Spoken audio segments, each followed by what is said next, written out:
Hello everyone, सलाह सहायक में आपका बहुत बहुत स्वागत है। आज के इस वीडियो में बताने वाला हूं आपको कि एसएनए पे जो आपको लिमिट प्राप्त होती है, उस लिमिट को आप कंपोनेंट वाइज कैसे चेक कर सकते हैं कि किस कंपोनेंट के लिए आपको कितनी राशि अलॉट हुई है और वो राशि कब अलॉट हुई है, ये भी आप चेक कर पाएंगे।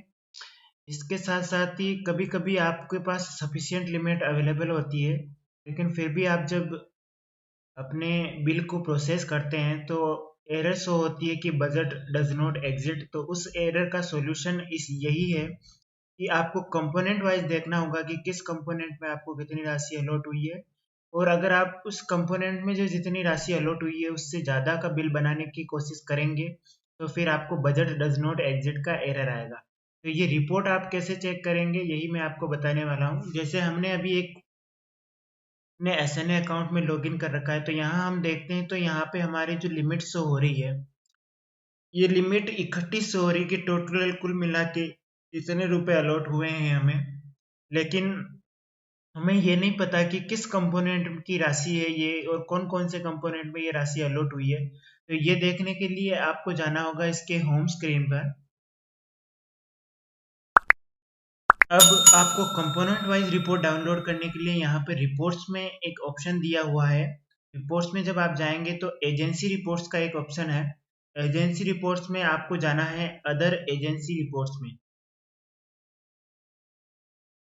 इस पर जब आप क्लिक करेंगे तो आपके सामने कुछ इस तरह का इंटरफेस आएगा, एसएनए एंड एजेंसी रिपोर्ट्स। यहाँ पे रिपोर्ट्स में आपको ऑप्शन सेलेक्ट करना है limit allocation and withdrawal statement. तो 4 नंबर पे आपको एक ऑप्शन दिया हुआ है, ये इस ऑप्शन को आपको चूज करना है, limit allocation and withdrawal statement, और उसके बाद पीडीएफ रिपोर्ट पर क्लिक कर देना है।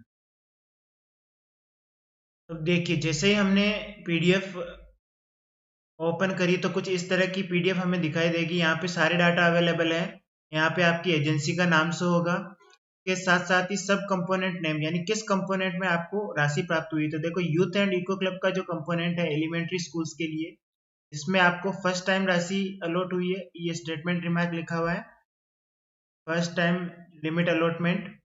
इसमें पहले कोई भी लिमिट अवेलेबल नहीं थी इसलिए ओल्ड लिमिट 0 दिखा रहा है, और एडेड जो लिमिट है वो 65,000 की है।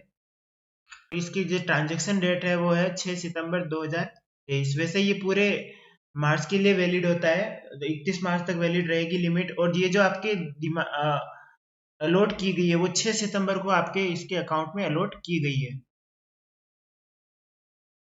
इसी प्रकार यहाँ पे आप विभिन्न प्रकार के, जैसे सीएसजी है, कंपोजिट स्कूल ग्रांट का कंपोनेंट कौन सा है, कंपोजिट स्कूल ग्रांट। तो इसमें आपको कितनी राशि अलॉट हुई है, 1,25,000, ये भी 6 सितंबर को अलॉट हुई है। तो इस प्रकार से इस रिपोर्ट में आप विभिन्न जो कंपोनेंट है, कंपोनेंट वाइज आप रिपोर्ट चेक कर सकते हैं कि किस कंपोनेंट पे आपको कितनी राशि प्राप्त हुई है। अब अगर आप यूथ और इको क्लब में देखें तो आपको जो सेकेंडरी स्कूल्स के लिए 30,000 की लिमिट अलॉट हुई है। तो अगर आप इस लिमिट से ज्यादा का बिल, 31,000 का बिल बनाकर उसे प्रोसेस करने की कोशिश करेंगे तो भले ही आपके अकाउंट में अन्य मदों में अन्य जो कंपोनेंट है लिमिट अलॉट है, लेकिन जब आप इस कंपोनेंट में 30,000 से ज्यादा का बिल बनाने की कोशिश करेंगे तो बजट डज नॉट एग्जिट की एरर आएगी। तो अगर आपके पास ऐसी एरर आ रही है तो आप उसको कंपोनेंट वाइज लिमिट को चेक करके फिर बिल बनाएं। और यहाँ पे आप सारे कंपोनेंट देख सकते हैं कि किस किस कंपोनेंट में आपको राशि अलॉट हुई है, और यहाँ से कंपोनेंट चेक करने के बाद ही आपको बिल बनाने हैं। तो ये वीडियो अगर आपको हेल्पफुल लगा हो तो वीडियो को लाइक और चैनल को सब्सक्राइब जरूर कीजिएगा। Thank you.